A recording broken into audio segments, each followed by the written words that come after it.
Hey there, everyone. Welcome back to Strong Inside and Out, the place where you're always going to get that nugget of information that's going to help you be a strong woman on the inside and out. This week, I am flying high, let me just tell you. But before I get to that, I have to tell you about our wild week last week. Last Saturday, I'm recording this on Saturday, January 25th. And 1 week ago, I went out for a beautiful run. The weather was sunny, the wind was light. It was fairly warm. I remember I got about a half mile in and I took my sweatshirt off and I was in short sleeves just because it felt good. And we knew there was a forecast coming for us, but you know, I took advantage of the day and I went out for that run and it was amazing. So Sunday morning, as you've heard me say before here, I didn't run Houston this year because of some injuries, but of course, in full fashion of my normalcy, I woke up early so that I could watch the marathon on TV. It was beautiful. Like the weather was cool, like cool, crisp, cool weather. They hit records during the half marathon, and I'm not sure about the marathon if they hit a record, but it was beautiful.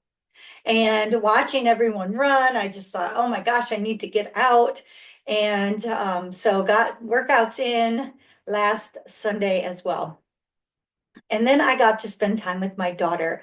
And I drove out to her, which is about an hour and 15 minutes from me.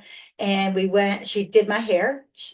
I always say, I paid for cosmetology school, so you can do my hair, right?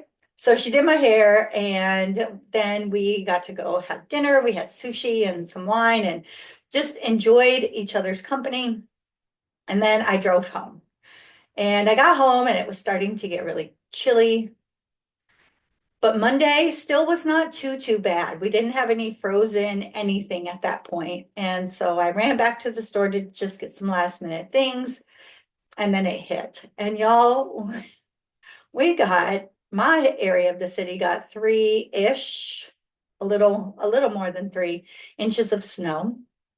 Unheard of to get that much snow.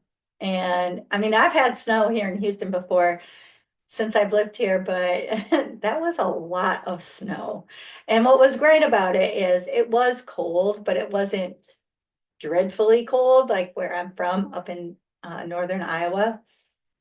So kids could go out and play, and the snow was heavy and kind of wet, so they could make snowmen and snow forts and snow angels and do all the things. Of course, the snow melted within a couple of days, but the roads were pretty icy. So the city basically shut down on Tuesday. We were off for MLK Day on Monday. We were off again on Tuesday. And because of the melting snow and then refreezing Wednesday night, and it did get pretty cold, it got down to around 20, which is very cold for us. We didn't have school, and the city didn't even really start reopening until Wednesday afternoon. And then we went back to work on Thursday and had work on Friday, and now it's the weekend again. So it's been kind of a wild ride. It did cause some things to have to be rescheduled, especially that affect me. Number one, next Saturday on February 1st, at this time, I'll be downtown Houston doing my TED Talk, and we had our first practice scheduled for Tuesday, but since everything is shut down, we rescheduled for Thursday. And let me just tell you how amazing it was to be up on that stage. I've spoken before places, mainly within my school district. I've done some speaking with small networks. So maybe within like a conference room or maybe like a hotel conference space. But this was my first time to actually be on a stage, the formality of the stage. And it was a bit overwhelming. But everything I dreamed it would be. And I definitely knew, and I believe in signs, and I believe in, opportunities when they come to you, if they align with you and your core values and what you're working toward. You definitely have to take advantage of them. And I think this is part of my future success is finding more opportunity on stage. So that was just so amazing.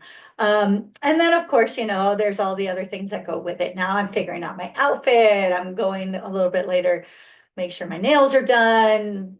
Part of why my daughter did my hair this past weekend, and just getting ready to be able to show up as my best self because it is a TEDx talk. And it's going to take about a month for everything to get edited and put together, but it'll be global. So I'm super excited about that. And I was thinking about the TED Talk this morning and as I was out on my run, and I was thinking that although it's designed to support teachers, it really is aligned with work that I do on my own personal development. And I always try my very best to keep my life in alignment so that everything flows. Now, for a few years, especially as I stepped into the principal role, my personal life was completely different than what you would imagine a principal to look like, feel like, act like, right? When I had personal time off, I'll be honest, not that I was a partier or a party girl, but I was a bit. I was usually at concerts. I dressed completely different.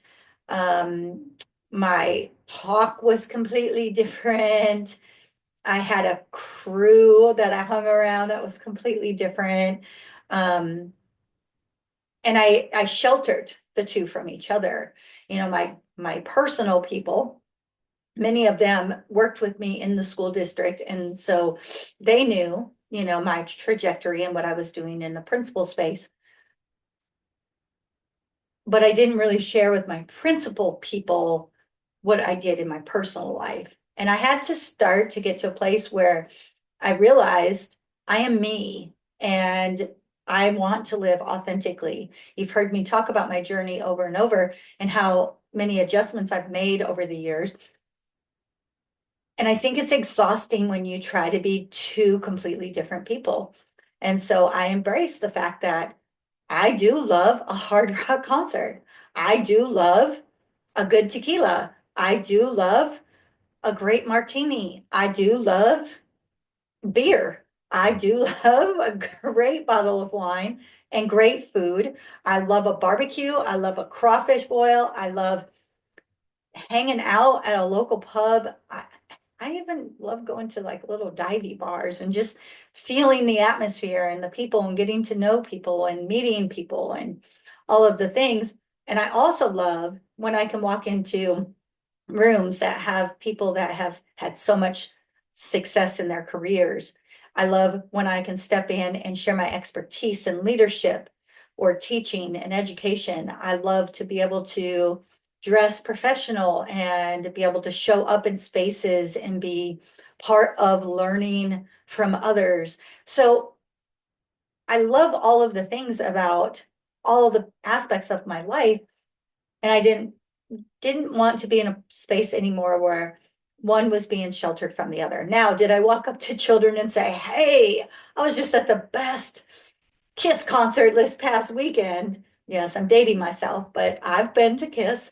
No, I didn't do that. And I didn't walk into a bar and say, yo, I'm the principal, so I need y'all sitting in your seats and doing that wasn't the point. But the point was I wanted to embrace my full self. And over the years, as I did that, I learned also what works for me to be able to achieve success. And again, not separating it from my professional and my personal life. And I developed a formula for success not too long ago. I don't know if I've shared it specifically on this podcast, but I believe that when you have a relentless desire, like you wake up and you have this dream and you know you desire to achieve, and you're going to do everything you can to be able to do it, whether it's personal or professional, it doesn't matter. You are on a mission. You are driven. You're not giving up, even on the days where you're tired and you don't feel like doing the things you need to do. You keep going anyway. That desire, you eat it, you breathe it, you sleep it, you visualize it. It's there with you all the time. And add to that the faith that you can actually make it happen. If you're living in the middle of small town Iowa and you believe you want to be, I'm gonna make something up, city council member for the city of Houston, and you believe you can do it, well, you got to be able to have faith that you can make the adjustments you need to be able to get in those spaces, right? You also need to have the faith that you're worthy enough. You need to believe and have faith that you're talented enough or that you're resourceful enough to be able to make the connections and do the things that need to be done to achieve that desire. So couple those together. And then, of course, you've heard me talk before about how I do planning for the year, very detailed, very deep, lots of reflection, and making everything attainable. You have to have that plan. So your desire, your faith, and a solid plan. Like, there have been years that I've had so many details in my plan because I was trying to achieve something so big. I needed to outline every single one of my steps. And then there were years that I was working on something that was a little less rigorous, and maybe my plan was a little less detailed. But nonetheless, there was a plan, and the plan stayed in front of me. It stays on my bulletin board. It stays in my planner. It stays in a place where I continually monitor it and go back to it and review it and adjust it when I need to. And then the final piece. So desire, faith, plan, and accountability. Having that piece in there where you push yourself. Nobody's coming to save you. Nobody's coming to make your life better. Nobody is going to just poof right out of thin air, drop you a bunch of money to make everything happen. You have to hold yourself accountable. And that's where I go back to, even on those days where you feel like, oh my God, nothing is happening, I want to give up. We don't give up. We might have to go adjust that plan, but we don't give up. We keep going. We hold ourselves accountable. And I really love what I heard on one of the podcasts this week was, even when you're not meeting the goal, if you stay focused on the fact that you didn't meet the goal, you are going to want to give up, and your accountability is going to go out the window. However, if you make the adjustment and you start believe or thinking how much you've learned in the process, you can still keep going and hold yourself accountable for then learning one more step and learning one more thing and moving forward. So I truly believe in that plan for success. And I know that I talk a lot about leadership in the work I do. And I always say you have to have a leadership VIP, or are you a leader VIP? You know your values, you know who you have influence on, and you have your purpose. And when you couple all of that together, you can be unstoppable. So it brings me to what I actually wanted to introduce to y'all this week. And that is, I want to spend the next 5 weeks, 4 weeks, 1, 2, 3, 4, 5 weeks, sorry, talking a bit more about the components of my TED Talk that is coming. It is geared toward the education profession. However, I was talking to somebody about it the other day, and we were definitely in agreement that so many of the pieces can be adapted to so many pieces in our own personal life or to whatever profession you work with. There's one component, and you'll hear about it, that's might be hard to kind of adjust into all of our worlds, but I'm going to be sure that I really make the best effort to be able to align that with not just the education world. And I'm doing this for a couple of reasons. Number one, I want you to be as successful as possible, just like I want teachers to be as successful as possible. Just like I want us to be able to keep good teachers in our classrooms, which is the whole purpose of my talk and why I'm doing it. But I also want us to be able to design and build a life that we love. When we wake up every day and we don't want to keep moving forward, it's hard to be motivated. It's hard to be happy. It's hard to be kind. And our world needs kindness right now. Our world needs people who want to better it, not tear it apart. I don't want to go into a lot of detail on that, but yesterday was a tough day for me. A lot of mandates have come out and I don't know. I know I don't agree with them because it's affecting children. And that's all I'm going to say about that. But it was a rough day. And I just kept feeling like we're tearing people apart. And why are we not building people back up and embracing the uniqueness of all of us? Because that's what I believe is the sign of a prosperous world population. But that's just Sherry Dixon's opinion. So I don't need to hear any kickbacks on it. So all of the things, I'm going to keep the rest of it to myself. But with planning out and really thinking about these components that are within my talk, you too can start designing the life that you want to live and be able to show up as your very best self. So my next 5 weeks on Strong Inside and Out will be covering those main pieces. I would love to hear feedback moving forward because I want to continue to use this talk in different kinds of rooms and then be able to offer a workshop to go with. So what I'm envisioning is I could do a keynote and then pull people, specific people in for a workshop that follows or something to that effect. Still working it through in my mind, but that's where feedback would be very, very beneficial to me. And I don't want, I'm not going to say, don't just give me a whole lot of negative feedback. I want constructive feedback. I want feedback that really would help me be better. And this workshop, this talk, these types of things better, not necessarily whether you agree with me or not. So, let's just put that out there and the whole thing. So the 5 main topics that I have within my talk are remembering your why, planning for success, run your day. This is the one that's going to be a little iffy, but I called it in the talk consistent classroom management. And I think I'm going to address it here as consistent life management. And you'll see where I go on that. And I think it's going to be great. And then self-care. I've talked about these topics before, but I want to get very specific as where they align with this TED Talk coming. So I'm looking forward to that in the next upcoming weeks. I hope you are as well.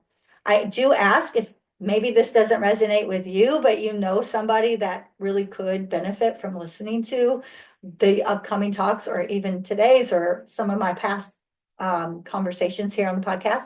Please share the podcast. One of my efforts this year is to grow my audience. I'm not big on promoting myself. I'm going to be honest. I'm not a bragger. I'm not oh, you have to go listen to this because I have the best podcast in the world. Number one, I know I don't have the best podcast in the world. I think it's good, but this is me. I just think from what I'm working on, I've come so far and have so much knowledge to share. But I also believe that there are people out there that listen to this and it resonates with them. And I know it because I have gotten feedback on that. So share this out. You can catch it on wherever you're listening right now, which could be Spotify, Apple, or now I do video on YouTube. So yeah, super excited. I know this was a shorter one this week, and the next week's will be a little bit shorter as well, but looking forward to them. All right, y'all, have a great rest of the week, and I'll see you back here on Strong Inside and Out.